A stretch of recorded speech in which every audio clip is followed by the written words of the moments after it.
Ever been hurt, not because someone did it unintentionally, but because they meant to? They knew your weakness. They knew those words would wound you, and they said them anyway. Not in anger, but with full awareness. Not once, but repeatedly.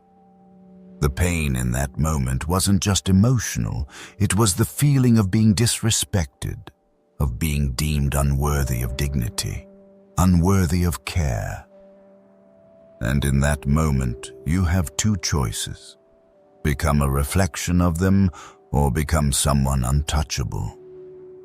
But most of us choose to react. We try to explain. We try to make things clear. We want the other person to understand how much it hurts.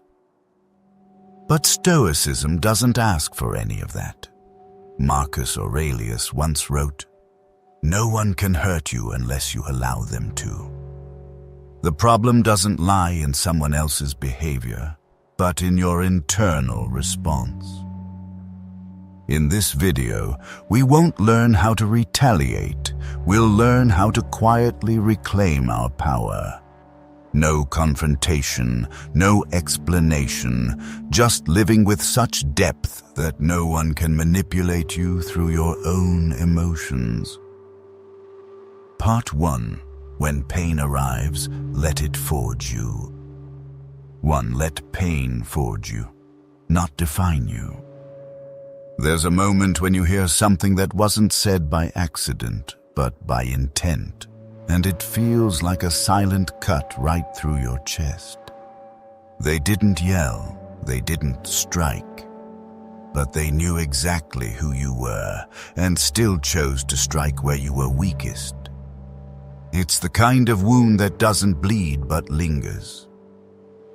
A kind of silence that uses no force but makes you feel invisible, worthless, undeserving of care. Not everyone has felt that, but those who have understand. It's not just a wound. It's a silent declaration that you're not as important as you thought. You can live your whole life carrying a wound the other person has long forgotten. They keep smiling. They keep succeeding. They move on into other relationships like nothing happened. But you stay stuck there. In your mind, that scene replays 10 times. You wonder if things would have been different had you responded differently, reacted stronger, said something sharper. Would they have stopped? You begin to question yourself, your worth, even what you once believed to be true. And when someone is wounded to the core, the most dangerous thing isn't the tears, it's the silent shift in trust. Confidence fades. Willpower erodes. You no longer recognize yourself, and worse, you no longer want to trust anyone. But then a day will come when you sit down. Not because you've forgiven anyone, but because you're tired. Tired of carrying another person in your mind every night. Tired of rehearsing old scenes, of silent dialogues, of imagining outcomes that will never happen. You begin to see that resistance, anger, and the longing for someone to return do nothing but trap you in a loop. And that makes you wonder, is there another path besides becoming the one who was hurt? There is, but it doesn't begin with healing. It begins with a cold recognition. I was hurt. And I don't need to deny that to become strong. There's nothing wrong with feeling pain. There's no weakness in wanting to cry. But the mistake lies in letting that feeling define your identity. Pain is not your essence. It's just something that passed through. It doesn't define who you are. It's simply a chance to see where you haven't yet hardened. Marcus Aurelius once wrote, "If you are pained by external things, It is not they that disturb you, but your own judgment of them, and it is in your power to wipe out that judgment now. The man who said that didn't live in the age of social media, where every reaction is recorded, judged, and spread. But he lived through war, betrayal, and the isolation of power, where people weren't destroyed by bullets, but by inner disorientation. And he still held on to discipline, not through brute strength, but through the mastery of perspective. You don't need to see pain as the enemy. You can see it as a forge, a place that's uncomfortable, without light, without applause, but the only place where metal is hardened into steel. You won't become who you once were. And that doesn't mean you've lost. It means you've transformed into a version that pain can no longer control. But be careful. There are those who think they're strong, but have only built emotional fortresses, no longer letting anyone in. They look solid, but inside is fear in disguise. No, that is not stoicism. Stoicism doesn't tell you to shut down. It tells you to master yourself, not to react, not to drown, not to avoid, not to project. You don't need to build walls, you need to build a core. A core so steady that no one can touch it, not even if they try. When you face the one who hurt you, you don't need to turn away. You don't need to fake a smile.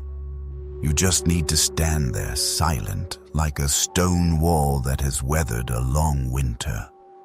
No anger, no need for justice, no desire to be understood. That calm that is proof that you've been forged in fire. You don't need to shout, "I've changed." Others will feel it in the way you no longer try to prove anything. You don't need to retell the old story. The way you live now is the loudest answer to everything they never believed. And you don't need recognition because you've stepped into a life no longer driven by the need to be seen. One day, you'll walk into a room, and your silence alone will draw attention.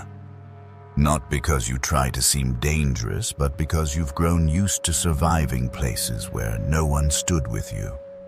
They will sense something in you, not cold eyes, but a peace that no longer needs to prove itself. And in that moment, you're no longer the one who was hurt. You're the one who turned pain into the foundation of strength. Pain, if you let it consume you, will make you live in the shadow of the past. But if you let it pass through and learn the lesson it carries, you'll gain something no one can teach, no book can explain, no school can offer. The ability to rise without needing a hand. No one is truly strong who has never fallen. But not everyone who falls knows how to rise the right way. Some rise through hatred, some rise with a wounded ego, but others, like what you're doing now, choose to rise with clarity, discipline, and silence. No applause, no witnesses, but deep down you know, I've forged myself, not let myself be defined.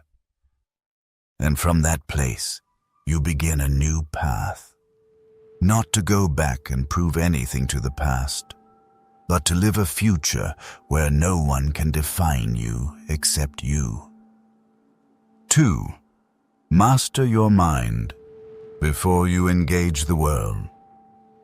You can rise after the pain. But if your inner world still trembles, if your mind is still ruled by memory, then every step you take isn't grounded. It's just a temporary escape from panic. And that isn't a comeback. It's another retreat. Pain left unprocessed keeps speaking not through tears, but through decisions clouded by confusion. Not everyone who rises is ready to move forward. Some walk to forget. Some walk because they can't stand staying. But only when you master your mind can you truly engage the world without being swallowed by it. Pain can make you shrink, doubt, become guarded. And in that state, you walk into life as if you must defend yourself against everything. Every word from a stranger is dissected. Every glance becomes a threat. You no longer distinguish reality from interpretation. You assign harm to everything simply because you've been hurt before. The undisciplined mind becomes a machine that produces endless negative assumptions. You perceive danger where there is none. You hear attack in neutral words, and you isolate yourself through your own attempts to stay safe. But the world is not responsible for your wounds. It's under no obligation to slow down, soften its words, or adapt its behavior to match the sensitivity inside you. The world keeps moving, sometimes indifferent, sometimes harsh, but always neutral. Only you decide whether you'll be swept away or whether you'll create just enough distance to observe and choose. That distance isn't avoidance, it's the gap between stimulus and response. The place Stoics train daily to stay untouched by what doesn't matter. Your mind is like a battlefield littered with debris. After being hurt, shards are scattered everywhere. You can't invite anyone in, nor step out without stepping on them.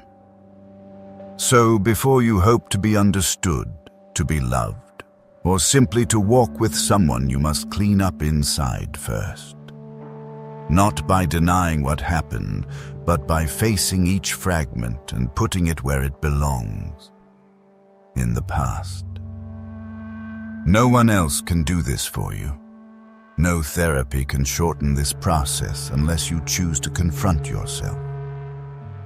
Marcus Aurelius reminded himself every morning, "You have power over your mind, not outside events. Realize this, and you will find strength." A simple line, but the core of all Stoic thought. You don't control the world, or others, or circumstances. But you can, and must control your own mind. Without this, you'll always remain a victim no matter how many apologies you get, or how much the world clears a path for you. Controlling your mind isn't about suppressing emotion.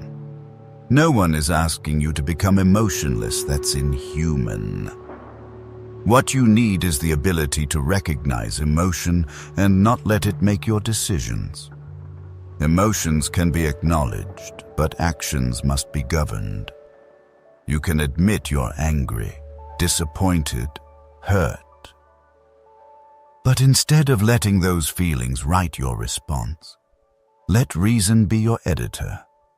The Stoic is not someone who doesn't feel pain, but someone who doesn't let pain steer the wheel.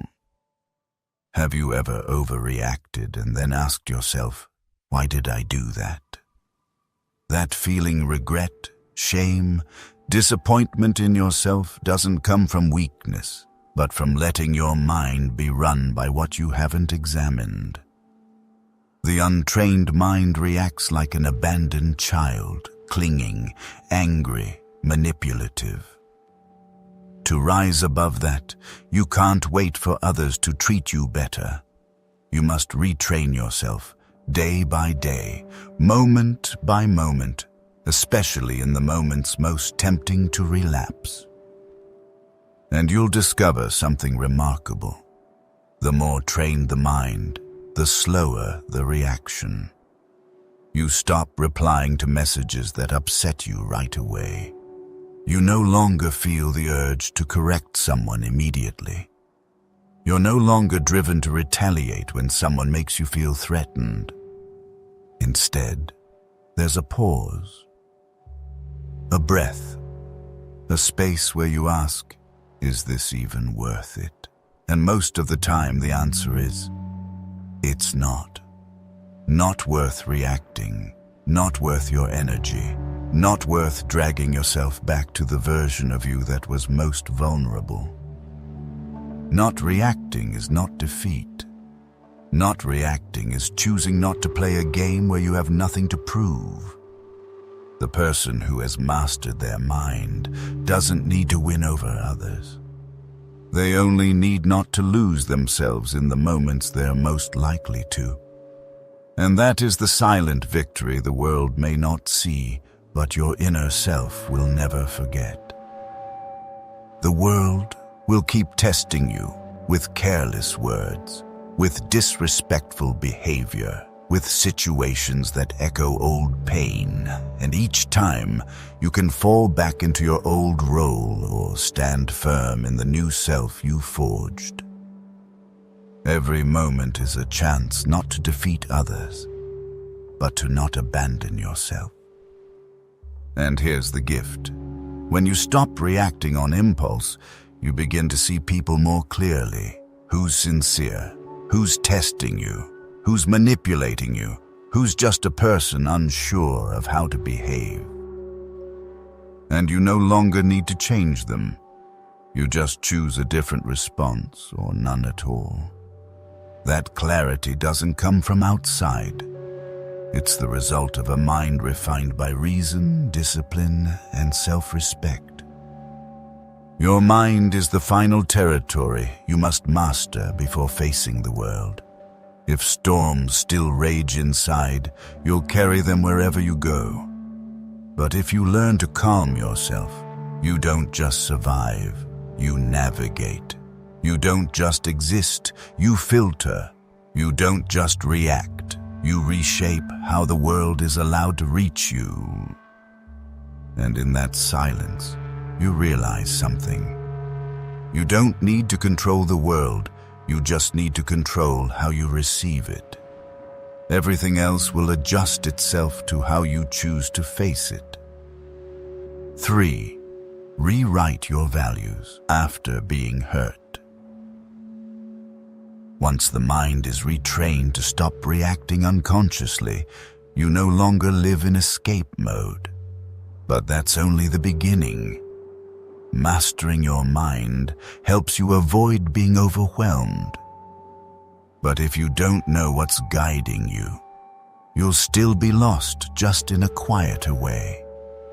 Someone who no longer reacts blindly, but also doesn't know what they're living for, is someone drifting into emptiness. And if that emptiness lingers, it tears you open with vague questions. Where am I going? Why this direction? Is this even what I truly chose? And those questions, if not answered with deep honesty, will drag you into an existence without identity. Pain, no matter who caused it, is an invitation to examine your old value system. Because if what you believe to be essential can be so easily destroyed by others, maybe it wasn't as solid as you thought. That's not a failure, it's a call to rewrite. Rewriting doesn't mean throwing everything away. It means looking closely at each brick that built your belief structure and asking, does this still fit? Some things need to stay but be placed correctly. Others need to be removed, not because they're wrong, but because they're no longer deep enough to support who you've become. Core values aren't slogans taped to your wall. They're silent forces behind every choice, every decision, every way you respond to life. When you're unclear about what values you live by, you're easily pulled into someone else's. You want recognition, acceptance, respect, but don't know what you're willing to trade for them. And so you drift. reacting to life based on others' expectations without noticing how far you've wandered from yourself. Marcus Aurelius once asked himself, "It never ceases to amaze me. We all love ourselves more than other people, but care more about their opinion than our own." That question isn't just for an emperor. It's for anyone who's ever traded inner peace to preserve an outside relationship. It's for those who knew they should have walked away, but stayed just to avoid being seen as weak. It's for those who've lived by borrowed values from parents, society, or past lovers without ever writing their own code. Rewriting your values after being hurt isn't glamorous. It doesn't feel as exciting as starting something new. It's more like tearing down a foundation, painful, slow, dusty, and sometimes leaving you wondering, who am I doing this for? But only when you're brave enough to dismantle the old can you make space to build something truly yours. And what you build this time won't be based on other people's expectations, but on deep self-understanding. You begin by asking, what do I truly respect? What behavior can I never tolerate? What can I endure, and where is my final boundary? These questions are not easy, because if answered honestly, you'll realize how often you've allowed what you didn't respect just to avoid conflict. You'll see that you've forgiven what never deserved forgiveness, just to avoid losing someone. You'll see that you've drifted so far from your own boundaries, you can't even locate where you stand anymore. And that's when you begin the rewrite, not with a pen, but with behavior. You stop smiling when you're not happy.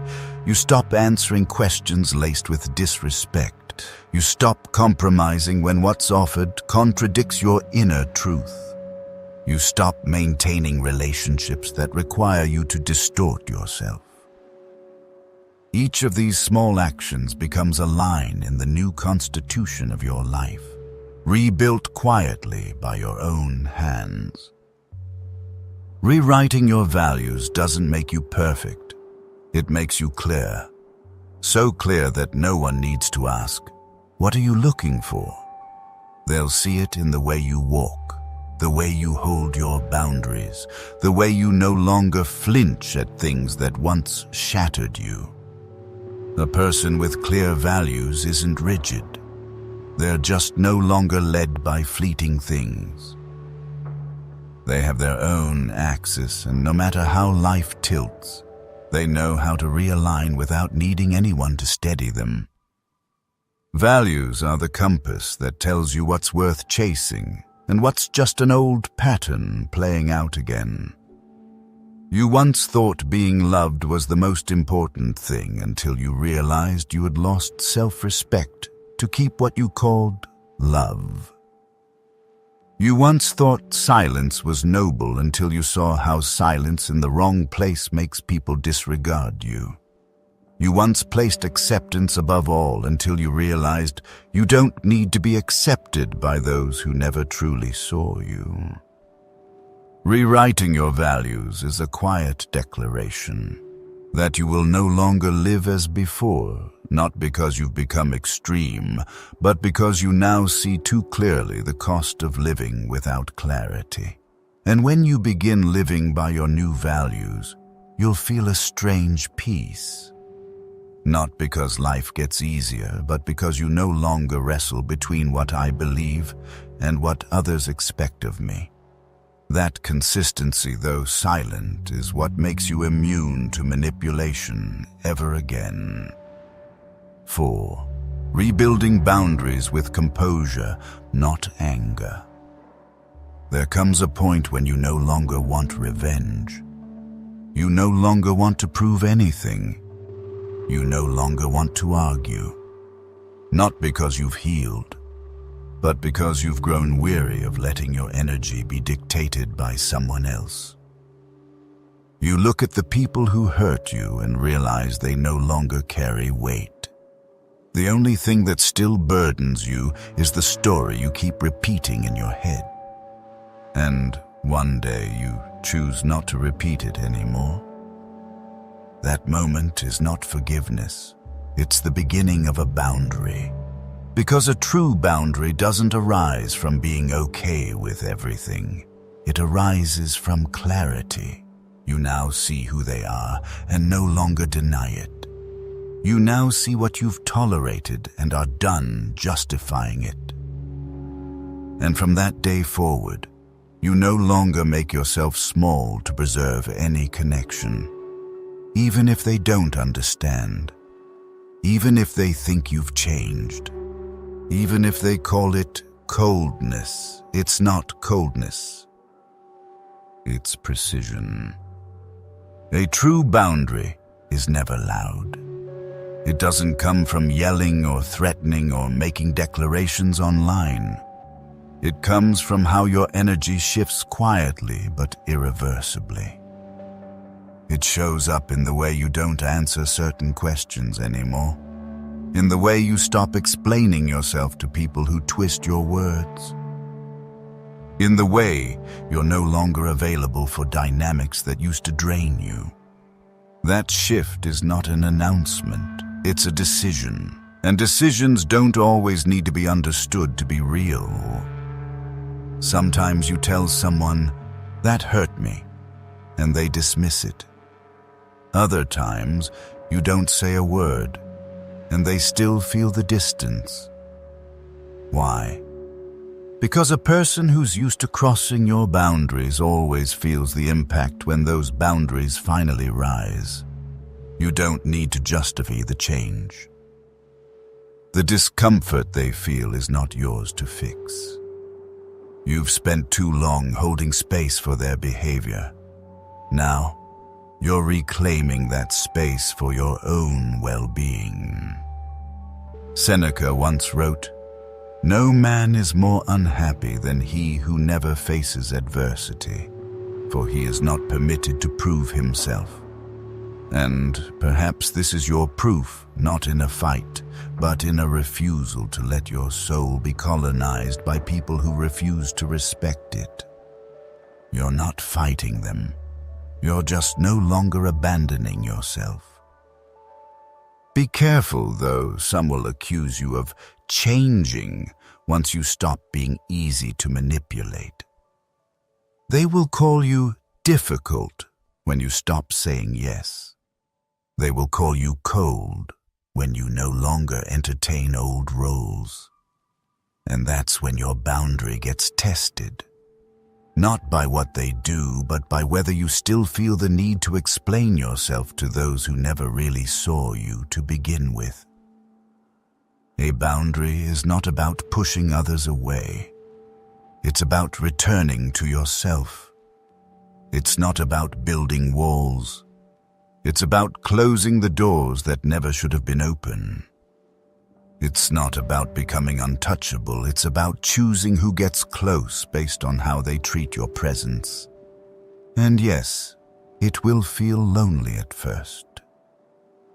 But eventually you realize what you lost in noise, you've gained in peace. Some people are only comfortable with you when you're easy to mold. When you start asserting what matters to you, they'll call it attitude. When you stop tolerating what hurts you, they'll call it overreacting. But your job isn't to reshape yourself to fit their comfort. Your job is to honor the version of you that finally knows. I don't have to accept this just because I used to. And here's the paradox. The more calm your boundary is, the more powerful it becomes. When you set it without anger, there's no opening for debate. When you enforce it without explanation, it's no longer up for negotiation. That's when people start to notice, because the old version of you would have pleaded, reasoned, softened. But now, there's only silence. And silence, when rooted in self-respect, is louder than any scream. A boundary isn't about who you cut off. It's about what version of yourself you're no longer willing to betray. Not everyone needs to be punished. Some people just need to lose access. And you don't need to make a spectacle of that. You just stop being available in the same way. You stop picking up calls you dread. You stop responding to guilt trips disguised as care. You stop returning to places that only feed your insecurities. You become more selective, not because you're arrogant, but because you've paid too high a price for letting just anyone in. And that's what composure looks like, not passive, not avoidant, but grounded. You don't raise your voice. You raise your standard. You don't slam the door. You just close it with no intention of reopening it. And you don't explain why. Because those who truly valued you never would have made you explain in the first place. 5. Living fully without needing anyone to apologize. After you've rebuilt your boundaries with composure instead of anger, you'll sense a quiet emptiness you had never dared to face before. No longer are there familiar people crossing the line every day. No more conversations that pull you down. No more external chaos to use as an excuse to avoid looking inward. And in that stillness, you realize there's still something holding you back, even though you're no longer being controlled, even though you've learned to hold the line, even though you've stopped reacting. That something is the expectation that they'll apologize. It is the most silent, the most deeply rooted, and the most dangerous expectation. It doesn't erupt like anger, doesn't show clearly like disappointment, doesn't burn like betrayal. It's a soft, subtle, nearly undetectable form of hope. But it keeps you stuck, suspended between past and present. You no longer want to go back, but you also can't quite move forward. You no longer blame them, but you still can't fully forgive. You tell yourself, I'm okay now, but somewhere inside, you still hope they'll come back one day and say, I know I was wrong, I'm sorry. I never should have done that to you. But what you need to learn here is not to forgive them, but to release the need to be apologized to. Because if your peace still depends on their remorse, you're not truly free. The one who hurt you may never understand what they caused. They may keep living as if nothing ever happened. They may never own up, not because they're cruel, but because they lack the depth to see. And the longer you wait, the more you imprison yourself in a cage whose key sits in someone else's pocket. No one holds the right to your wholeness unless you hand it to them. Living fully doesn't mean you were never hurt. It means you no longer define yourself by that hurt. You no longer let the past decide who you are, what you deserve, or how far you can go. You don't need confirmation to move forward. You don't need validation to know what you experienced was real. You know what happened, and that's enough. You don't need to prove it. You don't need to retell it. You don't need anyone's approval for your pain to be legitimate. Marcus Aurelius once wrote, "Let it make no difference to you whether you are cold or warm, if you are doing your duty, whether you are drowsy or satisfied with sleep, and whether ill-spoken of or praised." He understood that serenity doesn't come from what others do, but from how little those things touch your core values. When you master yourself, the external, whether good or bad, becomes like a passing wind across a mind steady as stone. There are people who will never look back, Not because they are heartless, but because they can only see life from a very narrow angle. They lack the awareness to understand how they impact others. And if you expect a response beyond their level of comprehension, then you're placing your heart in the hands of someone incapable of holding it. You're waiting for water from a dry well. You're waiting for light from a place that's never known the sun. Forgiveness is not an act for the other person. It's a gift you give yourself to stop living in the loop of old emotions. And real forgiveness begins not when you believe they deserve it, but when you no longer want to stay in the role of the victim. You realize, if you keep repeating the same old story, you'll keep living in the same old chapter. And if you keep waiting for someone to apologize to close it, you'll stay stuck in a sentence that never finishes. You don't need an apology to heal. You need the courage to move forward without looking back. You need the strength to say, I will live fully whether they understand or not, whether they return or not, whether they ever say a word or not. And living fully here doesn't mean filling your days with noise or pretending to be happy. It means living with your whole self, including the wounds that were never acknowledged, the losses that can't be recovered, and the questions that may never be answered. Wholeness does not mean restoring what was lost. It means choosing to live completely with what remains and turning it into the foundation for a self that is stronger, clearer, and deeper. You don't need the person who was wrong to admit it.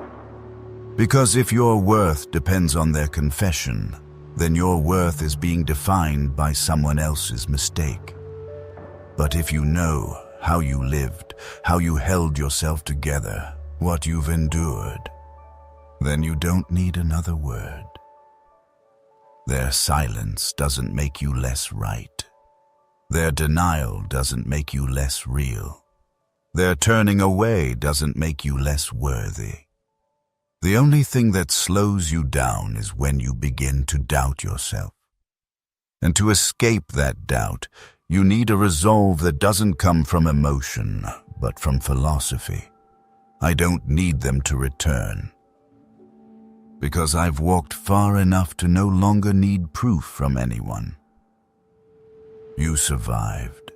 You learned to protect yourself. You didn't let that pain make you bitter, harsh, or hardened, and that no one can take away from you.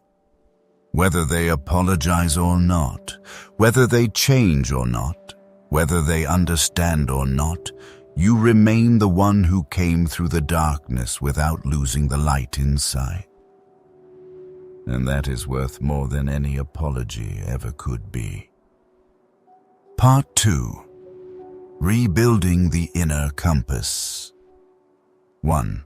You don't need an apology. You need a new standard.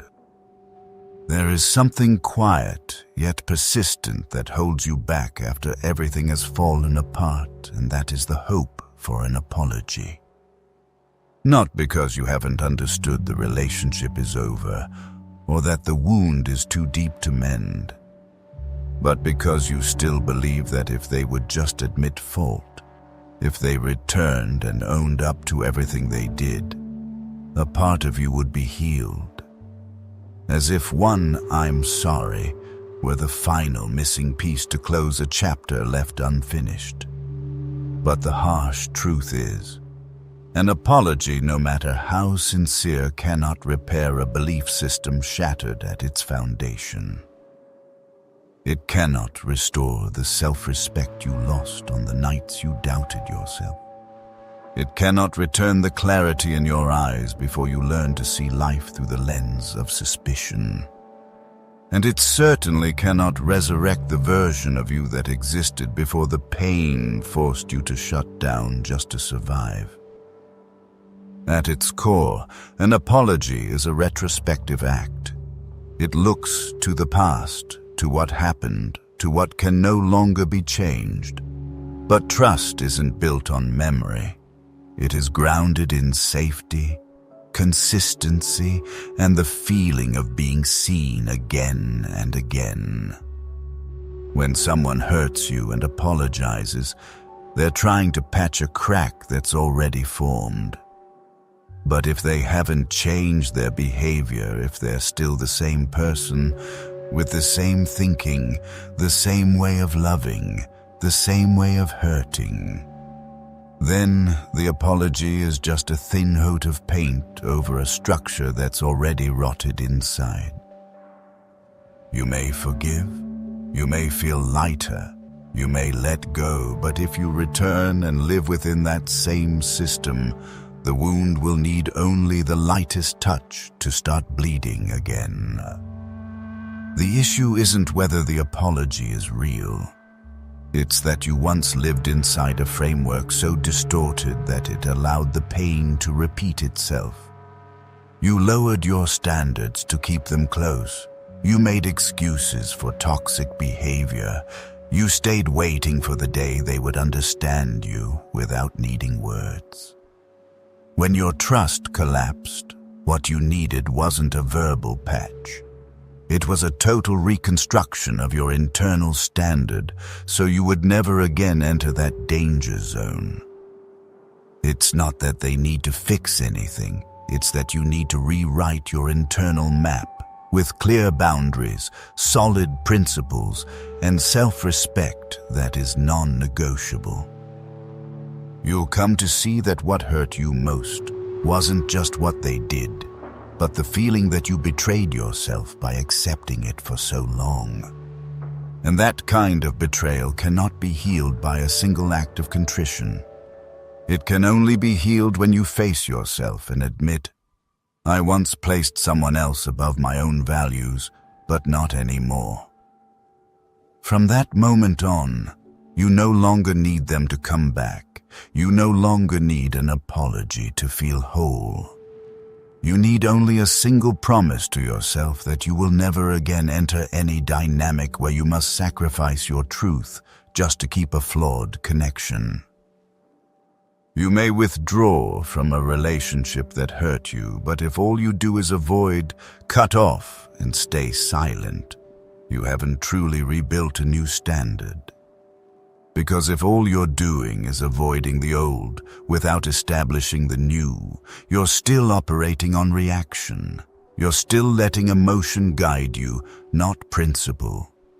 You're still letting the past be your compass instead of a new map with clear direction. And so, in a different form, with a different face, the same wound will return because you haven't truly changed the way you filter what you let in. A new standard isn't just about toughness or defense. It's about intentional selection, not from fear, but from clarity. You don't avoid people to shield yourself from pain. You engage differently, with thought, with limits, with principles. Because you understand true freedom doesn't lie in how many bad people you avoid, but in how clearly you know what's right for you and never compromise, not even once. You don't need to build cold walls or push everyone away.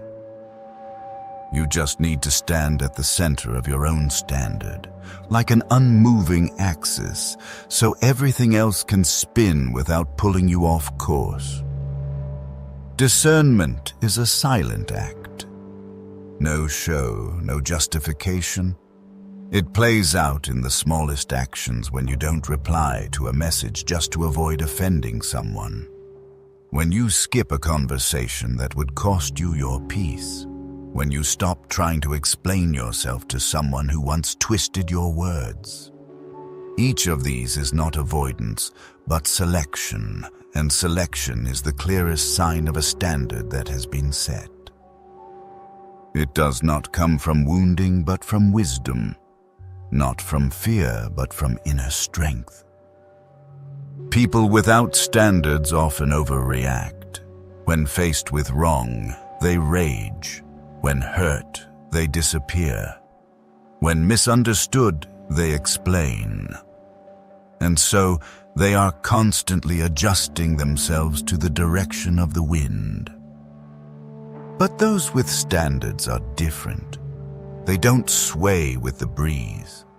They stand like markers, lowering for no one, elevating for no one. They simply know what's right for them and stay rooted in it. And because of that, they don't need to react. They only need to choose. They don't need anger. They simply don't continue. Intentional discernment also means you're not out there looking for someone to fit. You're looking for someone with aligned values. And if you don't find them, you move on. You don't treat connection as a prize, but as a responsibility.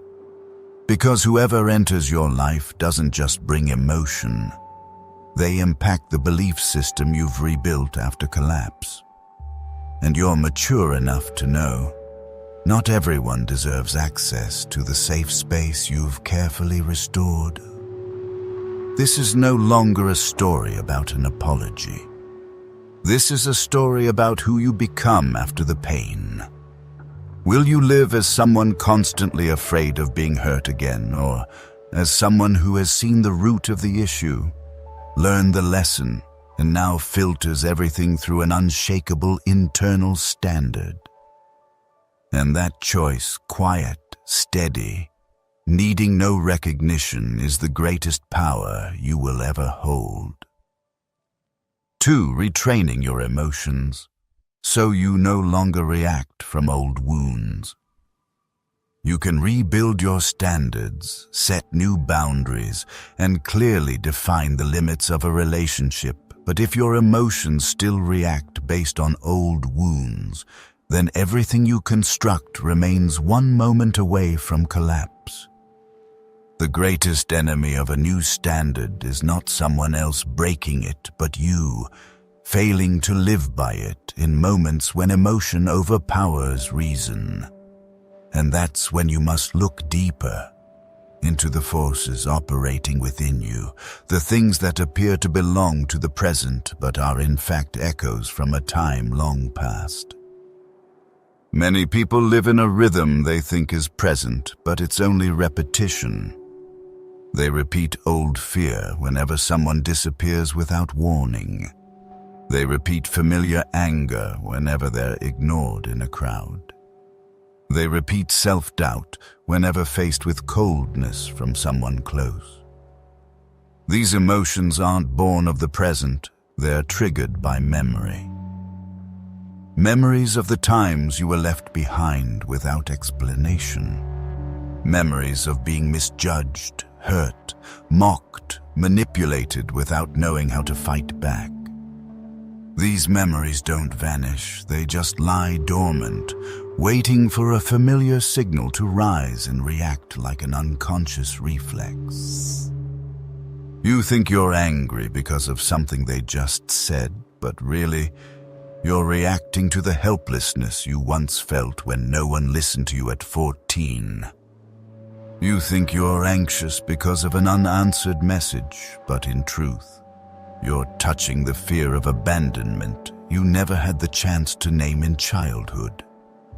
The smallest things, seemingly harmless, can strike precisely where the emotional wound remains unhealed, causing you to overreact, to blame yourself, to tense up, to withdraw, or worse, to behave as if you're under real threat. If you don't recognize this, you'll keep blaming the situation. You'll believe others are awful, society is toxic, everyone is out to hurt you. But the truth is, you're carrying an emotional backpack too heavy, too full, and you're throwing all that weight onto every little situation you encounter. You're not reacting to events, you're reacting to your history.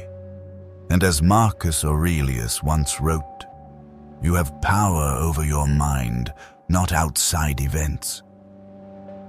Realize this, and you will find strength. Until you realize your emotions are not coming from the outside world, you'll remain a victim of what you've never set free. To break that cycle, you don't need to do anything grand. You just need to begin by sitting with your emotions every time they rise. Don't rush to act. Don't try to push them away. Just ask, where is this really coming from? Is it proportionate to the present? Is it being amplified by an old memory? You'll be surprised to find that most of your anger doesn't come from today. Most of your anxiety doesn't belong to the now. Most of your insecurity is fed by situations you never allowed yourself to properly recover from. The truth is, the present is never as cruel as the past once taught you to believe. But if you can't distinguish between the two, you'll keep living as if the world is against you, even when the person in front of you has no intention of hurting you. You'll distort every good opportunity through the lens of a long-broken defense mechanism. And in doing so, you won't need enemies because you'll sabotage your own happiness simply because you never learned how to make peace with what's past.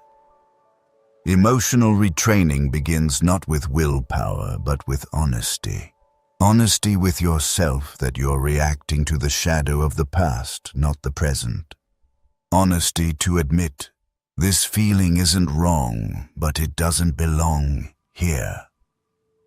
And only when you're brave enough to pause, to look into it, to lay it down, and move forward, only then do you truly lead your life, rather than being a child running scared in the shell of an adult carrying unnamed burdens.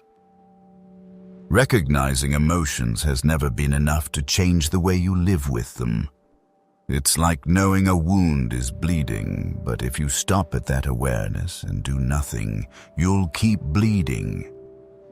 Emotions are the same. Even if you're awake enough to know you're being steered by the past, if you don't reset how you choose to respond, that awareness will become a mirror with no exit, a place where you see everything clearly, but remain powerless to change. Because emotions don't need to be eradicated. They just need guidance. And that's when action replaces reflex. No one becomes stronger by just holding it in. Endurance without understanding is just suppression that leads to eruption. Many think emotional discipline means silence, appearing okay, swallowing anger, but that's just the mask of endurance. The emotionally mature don't suppress, they choose appropriate responses. They can be silent, not out of fear of conflict, but because they know when words are meaningless. They can walk away not because they were pushed out, but because they choose where they truly belong. They can be gentle, not from weakness, but because they don't need to prove anything. When you start seeing emotions as waves passing through, not storms binding you, you'll understand you don't need to fight them. You just need to learn to steer them, like a rower who doesn't try to stop the water, but learns how to hold the rudder amid the current. You can't make the world calmer to feel more at peace. You can only make your inner self steady enough not to be swept away when the world changes. And to do that, you need a different kind of muscle, not physical, but internal. The strength to say, I feel this, but I won't act the same way I used to. Resetting how you respond isn't about denying emotion, it's about putting it in its rightful place. Emotion isn't the commander, it's a signal. You feel jealousy. Maybe you're disconnected from your true self. You feel hurt. Maybe you expected too much from someone never ready to give what you needed. You feel anger. Maybe one of your core values has just been violated. Everything you feel has a reason. But if you let that reason drive your actions, you're being led. If you pause instead to see, to understand, to choose your reply, then you're leading yourself. The world will still shake you. There will still be people who pass by and unknowingly press on wounds you thought had healed. But when you're intentional enough not to react the old way and instead respond from your new self, you are living as a free person. Freedom doesn't mean no one can hurt you. It means no one can dictate how you react when they do. And that freedom only comes when you stop suppressing and start choosing. Because in the end, life doesn't ask you to be numb. It only asks that you don't let old emotions decide your new fate. You can bend, but not break. You can tremble, but not fall. You can feel and still choose with clarity. And that is not just training, it is liberation. A silent yet powerful liberation, so you never have to repeat an old script again, just because your emotions were never rewritten. 3. Forgiveness is a decisive act, not a sign of weakness. There are emotions that no longer belong to your present, yet they still cling to you for one simple reason. You haven't truly ended things with the person who created them. Even if you've worked on your inner self, even if you've learned to respond differently if their presence still haunts your mind each night, the pain is still there. Because pain doesn't end with a slap, a cruel word, or a betrayal. It ends the moment you stop allowing that person to enter your mind ever again. Forgiveness doesn't begin with gentleness, it begins with a cold decision. I no longer permit you to live within me. You could spend years healing, but a single moment of remembering them can unravel everything if you haven't truly let go. Forgiveness isn't smiling and forgetting. It's not being noble and welcoming them back into your life as if nothing ever happened. Forgiveness is recognizing, precisely because they hurt you, they no longer deserve a place in you, not in your thoughts, not in your memory, not in your dreams. Forgiveness isn't about softening, it's about ending the obsession that quietly corrodes you day by day. Many people believe holding on to resentment is holding on to justice, that if they don't forget, if they still feel angry, then they still have worth. But the truth is, every time you think of them, you're giving them a piece of power. The power to make your chest tighten, the power to control your emotions without even being present. Forgiveness is when you take that power back. When you say, "You no longer make my hands tremble. You no longer occupy space in my sleep." When you can tell the story like a distant past without bitterness, without weight, with nothing left to torment you. Forgiveness, then, doesn't need to be spoken. It's not a meeting, not a final word. Forgiveness happens in silence, in the space where you sit alone and ask yourself, how much longer do I want this person living in my mind? Then you untie each knot, the unanswered questions, the hopes that never came true, the dreams you built on foundations of lies. Forgiveness is tearing down that house of memory, not to deny that it once existed, but to ensure it's no longer the place you retreat to when you're weak. Forgiveness doesn't make you generous. Forgiveness only proves that you are strong enough to choose peace over being tied to someone who's no longer here. Forgiveness doesn't make you weak. It demands more inner strength than any act of revenge. Because forgiveness isn't outward. Forgiveness is inward, cleansing your mind of a name no longer worthy of your thoughts. Forgiveness is cutting a cord, not to free the other person, but so you no longer get dragged back to a place you no longer belong. You don't need anyone to validate this. You just need to wake up one morning and realize you no longer feel suffocated when you accidentally see their name somewhere. You just need to feel quiet enough to know that you've truly moved on, not through forced forgetting, but through decisive letting go. And at that point, you no longer need to say, "I forgive you," because you're already living as if you have. Once you fully ban that person from your mind, the next thing that must be freed isn't them. It's your future. Forgiveness doesn't ask you to forget what happened. Forgiveness doesn't require you to erase memories or pretend the wound never existed. Forgiveness, in its essence, is reclaiming the right to say, "I will not let this shape the map that guides my life anymore." The wound doesn't vanish just because you forgive. The pain doesn't evaporate simply because you stop speaking of it.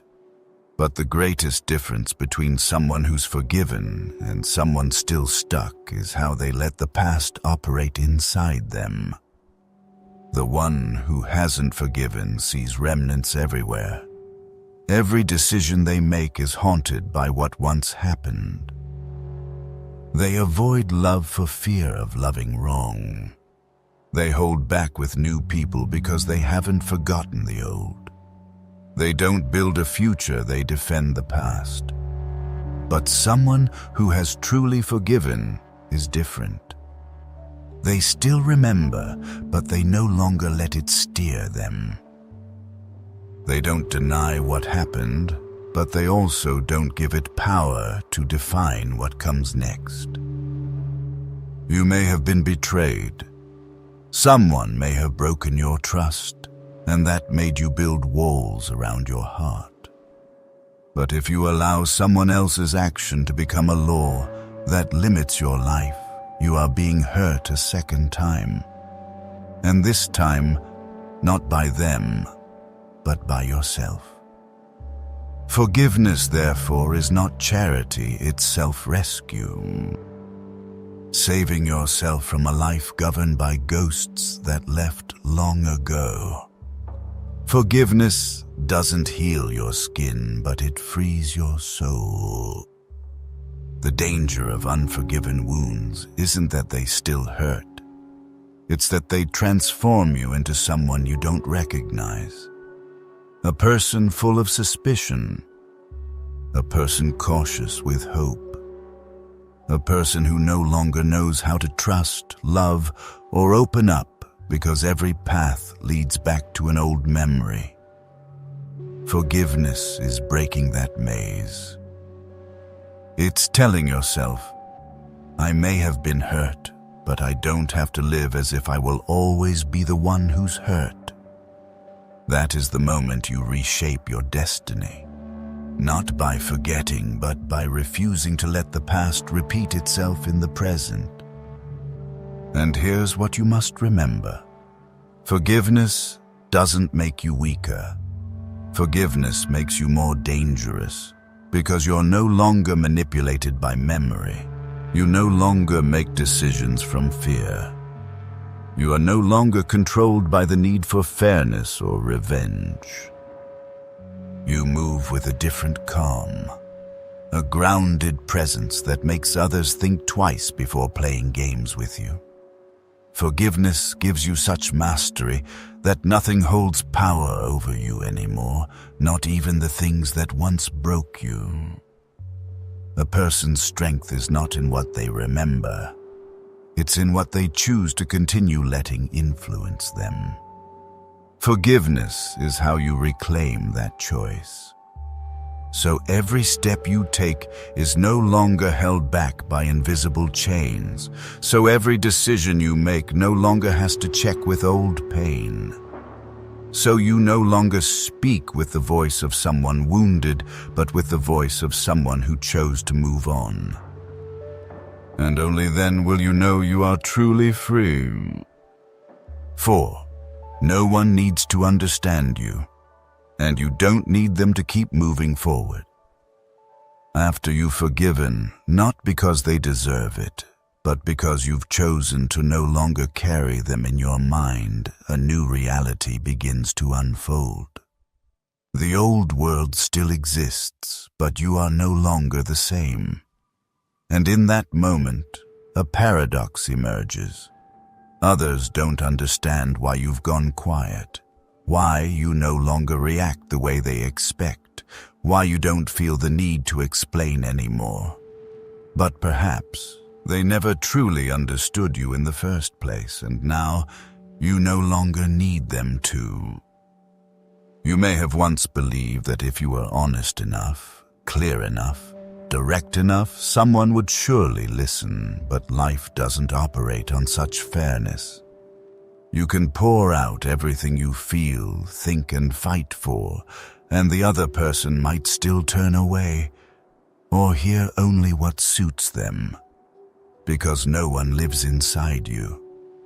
No one has endured the long nights you've been through. No one sat with you when you were alone, facing disappointment, betrayal, and the confusion of trying to make sense of yourself. No one knows how you picked up every broken piece of self-respect after a collapse that left no visible trace. And the most painful part isn't that they don't understand, but that you once believed they would. You once longed for a look of empathy, a fair word, a silence subtle enough not to hurt you more. But when that never came, you began to realize not everyone has the depth to understand what your silence holds. Not everyone can listen closely enough to hear the cracks inside you without needing you to scream. And the more you expect, the more you ache. The more you explain, the more lost you feel. Some things, the more you speak of them, the more they are misunderstood. Because people listen through the lens of their own wounds, not through the life you fought to survive. That's why true calm never begins with an apology, it begins with a cold decision. I don't need to be understood to move forward. That's when you stop wasting energy trying to convince others of an inner world only you truly know. That's when you stop reacting to every misunderstanding, every judgment, every whisper. Not because you've stopped caring, but because you've learned that some battles, even if won, still cost you your energy, and it's wiser not to engage in the first place. The more you grow, the more clearly you see the difference between two kinds of people. Those who seek to understand in order to share, and those who seek to understand in order to control. And you are not obligated to grant anyone access to your mind simply because they're curious. If they didn't walk with you through the dark, they don't deserve to sit with you in the light. No one can fully understand you because even you are still learning to understand yourself. So if someone doesn't get you, it's not a failure. It's a fact you must accept in order to move on without the burden of explanation. Strangely enough, when you accept that some people will never understand you, you feel lighter. You no longer need to articulate every thought. You no longer need anyone to validate the truth you're living. You begin to live like someone who has seen the limits of language and chooses silence as a form of freedom. And in that stillness, you realize not needing to be understood is what brings you closer to self-understanding, the one thing no one can give you. and no one can take away. When you let go of the expectation that others will understand you, the strange thing is, you don't become lonelier. You become more at peace. Because it was the need to be understood that kept you trapped. Trapped in waiting for someone intuitive enough to read what you never said out loud. Trapped in having to explain every choice, every boundary, every emotion, as if you needed to prove that protecting yourself wasn't a crime. But the moment you realize not everyone has the depth to understand, you stop. Not out of despair, but because you've grown into your own silence. You begin to live by a different standard where your worth no longer needs to be proven, and your choices no longer need justification. You move through long days without leaving behind question marks for others. You withdraw the explanations you once believed were necessary. You no longer need to be understood to feel loved. And in that moment, you realize freedom doesn't come from being heard. It comes from no longer shouting to be heard. When you no longer need to be understood, you begin to see the true nature of relationships, who stays out of sincerity and who stays to extract something from you. You stop measuring sincerity by compliments or empathy by a few moments of surface-level listening. You begin to look at actions, consistency, and quiet presence that needs no justification. Someone who truly loves you doesn't need you to explain yourself in order to care. They just need to know you're living in truth. And when you can choose silence, choose to walk away, instead of choosing to argue, that's when you're no longer controlled by the ego that needs to prove itself. Freedom begins the moment you realize the truth you're living doesn't need applause. It only needs your commitment to keep walking with it, even when no one understands what you're doing. And in that space, you can say no without fear of being disliked. You can decline without guilt. You can walk away without a long explanation. Because you've learned the greatest truth. Those who understand you don't need many words. And those who don't want to understand, no amount of words will ever matter. You no longer build your life based on how others see you. You no longer live in a state of constantly guessing what they think of you. You accept that you may be misunderstood, labeled, judged. But you also know you no longer live to avoid that. You live to be true to yourself, and that alone is enough to unbind you. Not from circumstance, but from the dependence on approval. In the end, the freedom you reach is not a fleeting relief, but a grounded state, where you know that no storm from the outside can shake someone who no longer needs to be seen. You don't disappear, you simply stop drawing attention. You don't grow cold. You simply become more selective about who gains access to your heart. And if someone asks why you no longer explain yourself like before, perhaps you'll just smile and say, I stopped needing to be understood, and that's when I truly became free. Part 3. Returning to life. Living with purpose and legacy. 1. Living without waiting for an apology. When you no longer need to be understood, you begin to pull your mind away from the emotional games others try to impose. But just when you think you're free, another trap quietly holds you back. The silent wait for an apology. Not everyone demands justice with a shout. Some remain quiet, but deep down, they're still standing still looking back, still waiting for the one who hurt them to return and say, I realize what I did. And that very act, though quiet, is another form of dependency. You believe that if they feel remorse, you'll be able to let go. If they admit what they did, it'll make your pain feel less meaningless. If they come back, forgiveness will come more easily. But what you don't realize is, the moment you tie your healing to someone else's action, you lose your freedom, because they may never return. They might deny everything. They might not even believe you deserve an apology, and so you hang your peace on a branch that person never intends to reach for. Some people hurt you and walk away like nothing happened. They don't look back, feel guilty, or care. But you're different. You still carry a crack inside you that hasn't been named. You move through long days still thinking about how one apology might have changed everything. And you wonder, why is such a simple phrase so hard to say?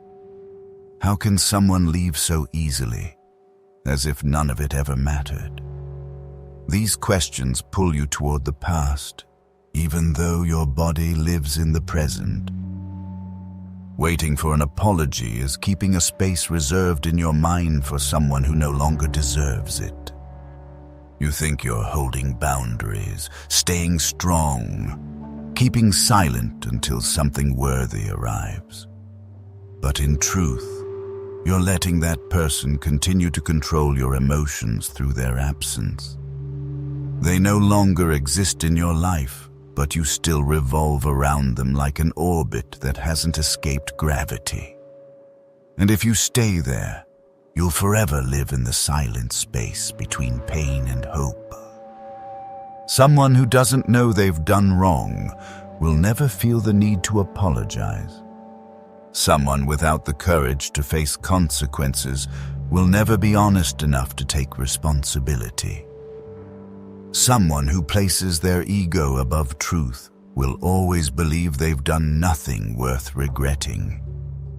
And you, if you still expect clarity from them, are placing your future on the shoulders of someone who's never been ready to carry it. You can wait, but know this. Every day you wait is a day you don't move forward. Every time you think about the apology that never came, you're letting the past write your present.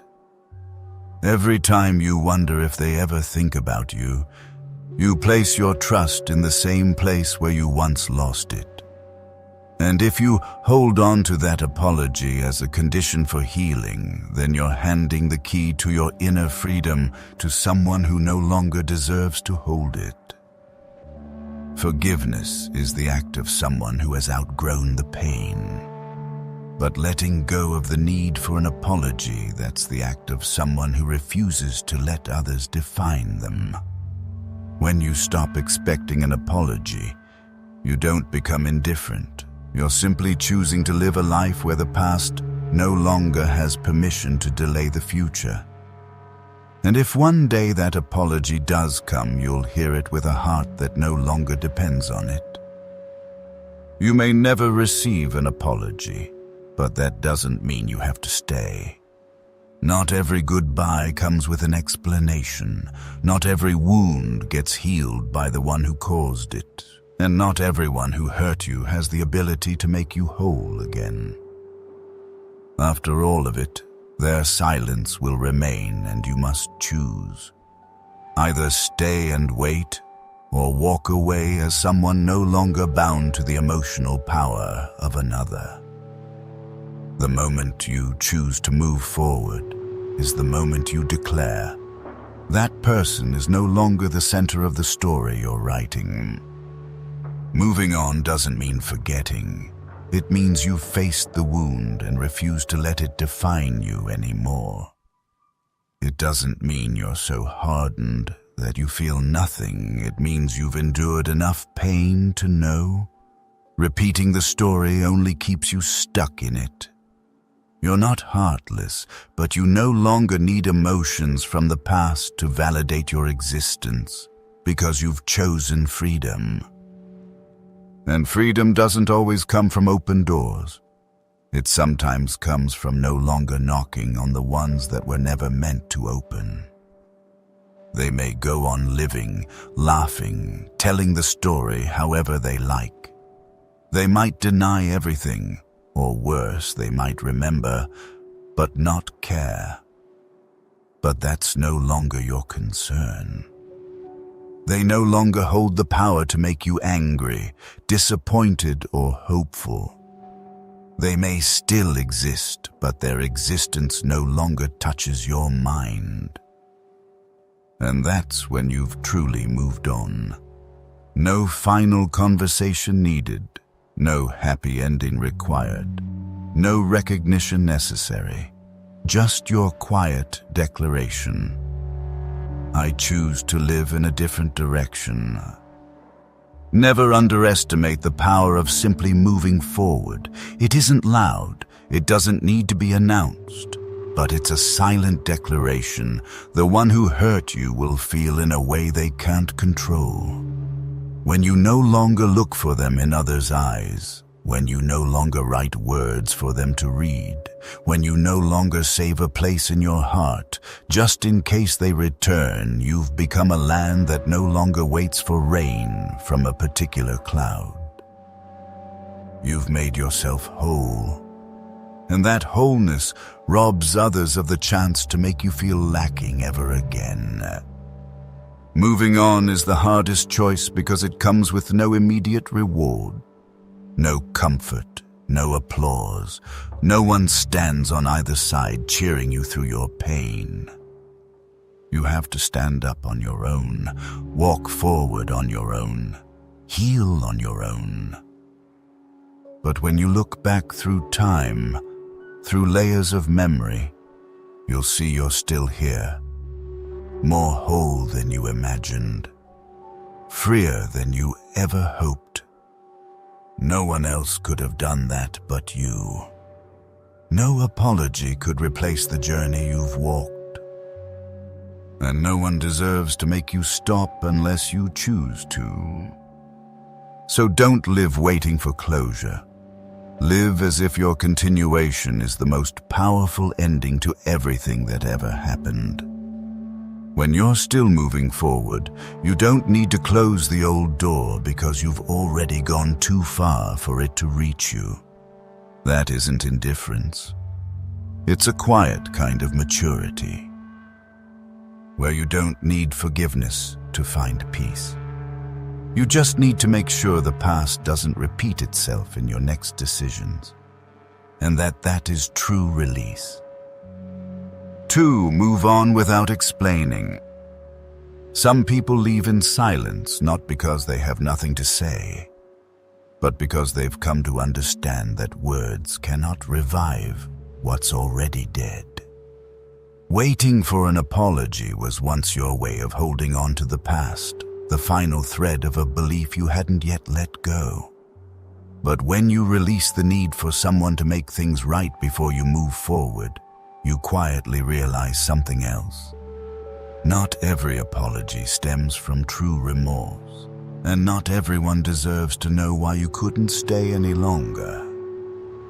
Leaving in silence is not an act of irresponsibility, it's the final form of self-protection. Because often, people don't seek an explanation, they want a chance to deny what you feel. They don't listen to understand. They listen to respond. And with that, anything you say becomes fuel for a meaningless debate. In such moments, silence is no longer a choice, it becomes evolution. You choose not to speak, not because you've run out of words, but because you've learned this truth. Not everyone is worthy of understanding you. Moving on without explaining is your quiet declaration. I no longer need to be pitied in order to heal. Because when your healing begins from within, you realize that stillness is where your mind rebuilds, and no one has the right to interrupt that process. You don't withdraw to seek attention. You walk away to preserve the part of you that remains whole, to protect it from being unraveled by people who were never kind enough to truly see you. Forgiveness doesn't require acknowledgement, and leaving doesn't need a signpost. Just like a wound wrapped in bandages, you don't have to show it for others to accept that you've been hurt. When you choose to walk away from a relationship, a conversation, or a bond without giving an explanation, that is one of the most powerful acts of maturity, where you no longer seek to be understood, approved, or comforted. You only seek freedom. You owe no one an explanation for your journey, because if they truly cared about your emotions, they would have seen the signs of your pain before you ever spoke. And if they need you to explain every reason just so they can acknowledge that you're tired, hurting, or drained, then really, they only care about preserving their image in their own eyes. People like that, even if you were to tell them every detail, every emotion, every sleepless night, they'd still brush it off like it was someone else's story. Choosing silence is never the easy path. It takes courage to not react, to not justify, to not try and salvage your image in someone else's mind. Because the person who dismissed you in the relationship won't value you in the breakup either. That's why you don't need to explain. You just need to walk on the same worn-out feet, but this time, walk for yourself, not for them. To leave without a scene, without a script, without a justification, without an apology, that's a milestone. It marks the moment one version of you is laid down so another can rise. A version that no longer needs to be understood to feel worthy. A version that doesn't need external empathy to feel enough. And when you reach that point, when you dare to move on without needing someone to hear your pain, you become someone entirely new. Not someone heartless, but someone who has stopped seeking validation from hearts that never had room for yours. Walking away in silence is a mature choice. But sometimes, in your most fragile nights, you'll still feel the urge to return, not to stay, but to explain. A part of you still believes. If they knew why you left, maybe it would feel lighter. Maybe, if they understood how hard you tried, you wouldn't feel like a traitor to what was once sacred. But that very desire to be understood, that's the thin thread pulling you back into the place that hurt you most. Explaining always comes with a cost. When you speak up, you give them access to what you had shielded. You give them the right to deny, to justify, to retell the story from their side, sometimes even the power to make you doubt your own intuition. And if your sense of self isn't firm enough, you'll be drawn into a dialogue where logic is twisted and truth is elegantly erased. The most skilled manipulators don't raise their voices. They use guilt to make you question yourself. The more you explain, the more you drift from the inner foundation you worked so hard to build. It's like returning to the site of a fire just to prove to others that you were truly burned. But while you hope they'll understand your pain, they're only focused on proving you were too sensitive, too weak, too dramatic. You search for empathy only to be met with judgment, and you start to wonder, am I just overreacting? No, you're not overreacting. You're simply learning to trust your own feelings. But if you must explain just to have your emotions validated, then you've unconsciously handed over the authority for your path to someone else. And so you begin to stop, to slow down, to look back, and then stay.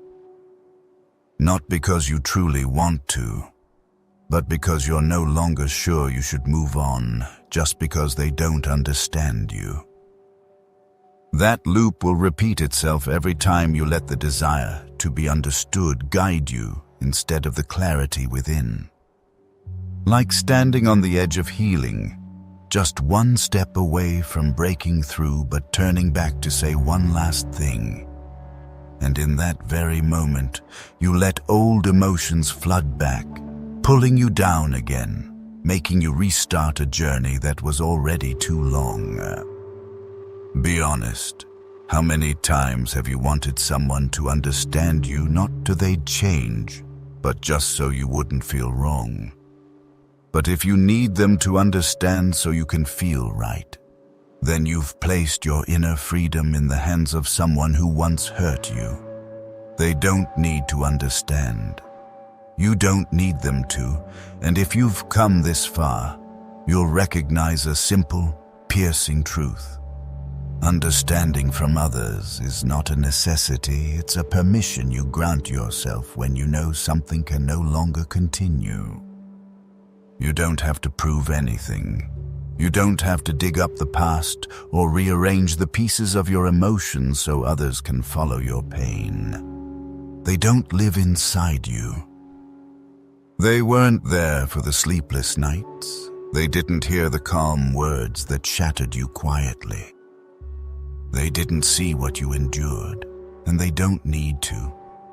Because your peace isn't found in their eyes, it's found in your own choice to be silent. So, move on without explaining, not because you don't care, but because you no longer need to. You don't need anyone to witness how you rose to believe you're strong. You don't need anyone to nod in agreement to confirm you were right in choosing the exit. You walk, that is enough. You stay silent, that is clear. And you move forward, that is how you say everything, without uttering a single word. 3, they didn't change, but you did. When you can walk away without explaining, the next thing you must learn is to stop waiting for them to wake up. What holds you back isn't the words left unsaid, but the illusion that one day they'll understand. They'll come back, they'll change, they'll realize how much you mattered. But that's not truth. It's anesthesia. It numbs the pain of separation, but secretly sustains your attachment to an ending that was never clean. And if you don't face it directly, you'll never truly break free. Because you're waiting on someone who doesn't even believe they've done anything wrong. Some people hurt you without ever feeling guilty. They say cruel things, act selfishly, leave you carrying the weight of the relationship, and in their minds, they're just being themselves. They feel no need to reflect, no need to apologize, because they never thought they did anything wrong. And that's the coldest part. Not their silence after your pain, but the ease with which they keep living as if nothing ever happened. The more you hope they'll change, the deeper your disappointment. Each time they act poorly, you say to yourself, maybe they're just tired. They didn't mean it. Next time will be different. You forgive not because they deserve it, but because you're not ready to face the truth. They will never change, because change requires humility. And someone who's never admitted they were wrong has never learned anything new. Worse, they may use your forgiveness as a tool of control. They don't take responsibility, but they know you'll come back. They don't change, but they know you won't leave. And so the cycle begins. They hurt you, you endure it silently.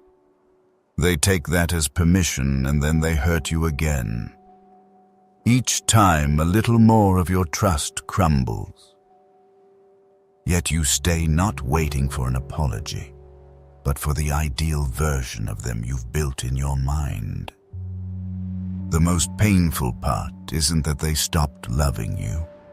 It's that they stopped respecting you. And you kept handing your worth to someone who never valued it. You thought, if I'm patient enough, forgiving enough, quiet one more time, they'll be moved, they'll turn around. But the truth is, if someone sees no wrong, they see no reason to change. And if you don't set a boundary, they'll assume hurting you is acceptable. Ending that wait isn't giving up, it's growing up. It's when you stop asking why they are the way they are and start asking why you're still there. It's when you realize the change doesn't come from them, it comes from you.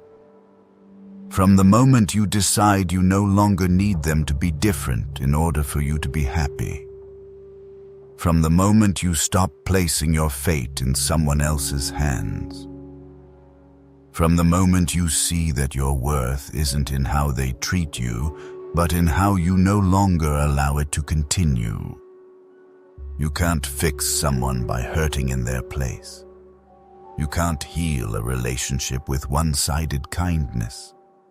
What you can do is heal yourself by stopping the waiting, by giving up hope that next time will be better, by letting go of the belief that they'll understand after losing you. Because sometimes they lose you and still don't know what they lost. And you must accept that as part of the hard truth, no one teaches you growing up. Not all love makes people better. Some love just exposes the rawest selfishness inside a person. You don't need someone to change for you to find peace. You just need to be clear enough to walk away without being held back by the illusion that they'll become who you hoped for, because that person doesn't exist and never did. It was a dream you clung to avoid the painful truth. They are not who you believed they were. And only when you accept that can you truly begin. Not begin again with them, but begin a journey where you no longer place blind faith in someone else's potential but invest fully in your own growth. When you stop waiting for someone else to change, a new door opens not to them but to yourself. Because eventually you'll realize what you need isn't a better version of the one who hurt you. What you need is a calmer version of yourself when you speak about the past. No more anger, no more regret. No more hoping they'll understand, and most of all, no more reacting the way you used to. You used to spiral when ignored. You used to lash out when disrespected. You used to fight to be right, just to not feel small. But now, you begin to understand. What hurts isn't just what they do, it's the pattern of reaction you've never healed. Same kind of person, same kind of pain, same kind of response, and once again, you're swept away like you had no choice. Real change begins when you stop asking, why are they like that? And start asking, why do I still react the same way? That question brings you inward to where the wound first formed. You begin to see. Every time you get angry or lose control, you're not just reacting to the present, but reliving an old emotion. Maybe it's the feeling of being abandoned in childhood, the feeling of not being enough. the shame that was never voiced.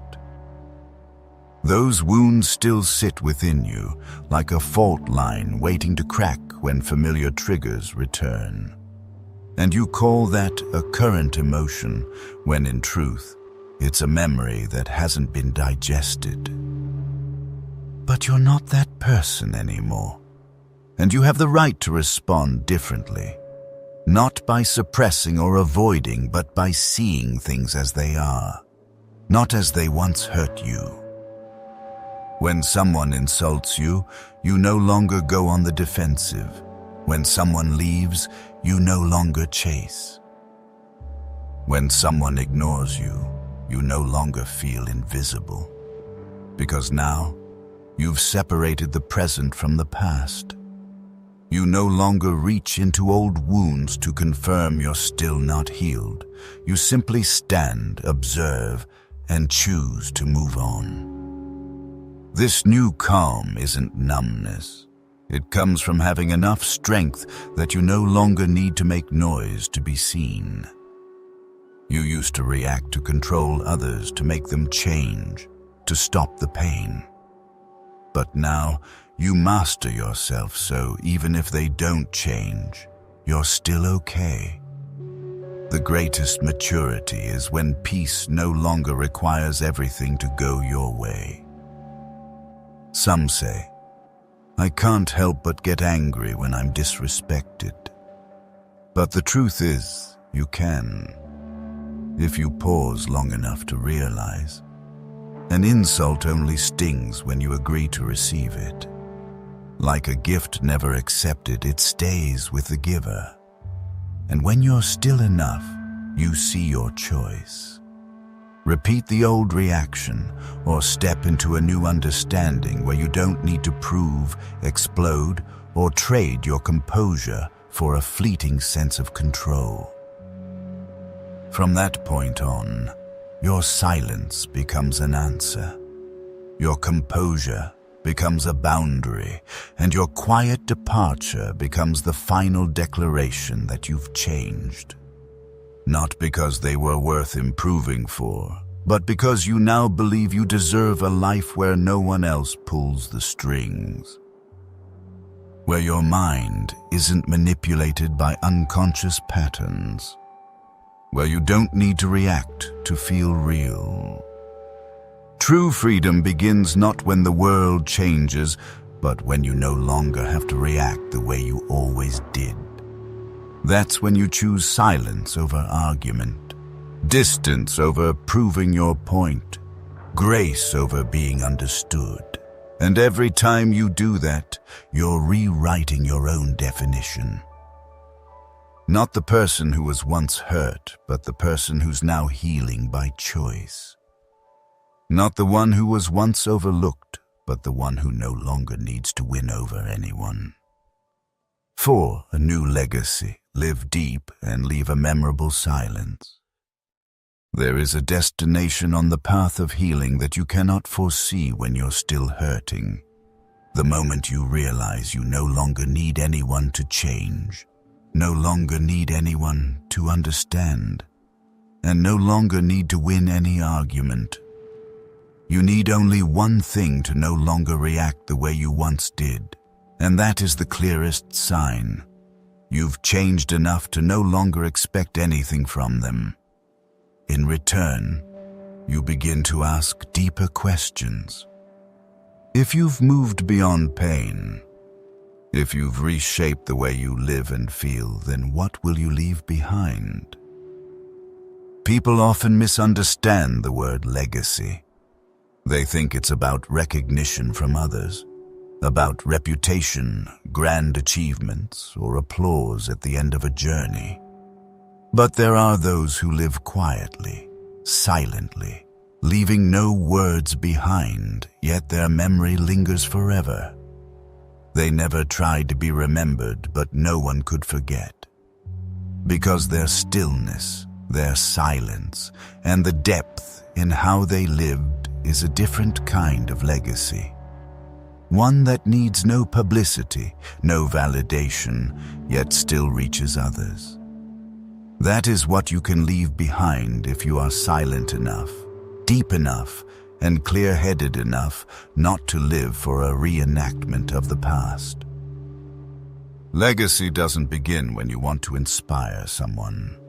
It begins when you stop trying to prove you lived well, when you no longer use every conversation to justify that you weren't wrong.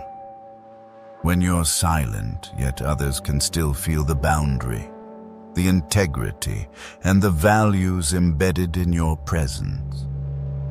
Legacy begins when you choose to live thoroughly rather than loudly. When you leave not a noise but a depth. The one who once hurt you may never apologize, but if they ever think of you, what they'll see is someone unbroken, unentangled in emotional games, unshaken, and that alone is a silent form of victory. A quiet testimony. You may have been hurt, but you never turned into someone who hurts others. And one day, no one will mention that pain again. No one will call you the one who overcame, because you no longer need that label. You live steady, you live deep, and you no longer need anyone to name you. Your silence will be the loudest echo. A person who stepped out of darkness without bitterness, who simply moved forward as if the past never had the power to hold them back. And that is legacy. Your legacy does not lie in what you lost. It lies in how you didn't lose yourself during the healing, in how you kept your kindness without becoming weak, in how you rebuilt your boundaries without having to scream, in how you let go without hatred. No one will see that full journey, but it lingers in the air, in your gaze, in your posture, and in the way you walk forward after everything. Others may not call it an accomplishment, but those who once hurt you, when they see you again, they will pause. Not because you retaliated, but because you're no longer the version they once dismissed. You are now someone who has transcended pain and lives with a silence that demands respect. Legacy is not something you shout before leaving. It's what people begin to whisper after you're no longer there. Some people exit your life, and no one questions it, but others leave in silence, yet every step they took, every value they upheld, every refusal they made still causes others to reflect. You may leave behind no fame, but you may leave behind a question in the hearts of those who once underestimated you. Why is it that they never had to prove anything, yet I still can't forget them? True legacy is just that. Not what you leave for others, but what you don't lose within yourself. It's choosing to stay right even when no one acknowledges it. It's continuing without anyone cheering you on. It's choosing quietude while still sending a message that cannot be ignored. You say nothing at all, but your presence says everything. And that is when you realize you don't need to be understood. You don't need anyone to come back. You only need one thing to live in such a way that, in the end, nothing within you has betrayed you, so that when you close your eyes, you carry no more resentment, no more need to explain, no more regret for having let others pull you away from your essence. You may leave in silence, but that silence will be eternal. I don't know what you're going through, but I know the feeling of having to face it alone in silence. No one understands, no one witnesses it, and no one truly cares about what you've had to sacrifice just to keep yourself from collapsing. I used to be there too. I used to think I needed an apology, some recognition, someone who understood me in order to heal. But it turns out, I didn't need anyone. What I needed was the courage to stop chasing fairness. To pause, look into the deepest part of my wound and begin from there. Not to hate, but to learn how never to repeat it again. I chose to say nothing more. No explanations, no demands, no need for anyone to turn back. I just live. But this time, I live by a different set of standards. Not easily hurt, not easily forgiving, and certainly not easy to read. I've come to understand that not all silence is weakness. Some silence is the result of inner discipline so refined that you no longer need to react to the past. And that's what I hope you'll one day reach too. Not because you need to prove anything, but because you deserve a life no longer held back by those who never truly understood you. If this content speaks to your inner journey, please like, subscribe, and turn on notifications so you won't miss the next video. We will continue walking this path together, not to change the world, but to change how we show up in it. Because sometimes, what silences others isn't the sharpness of your words, but the calm you've earned through pain. I'll see you in the next video.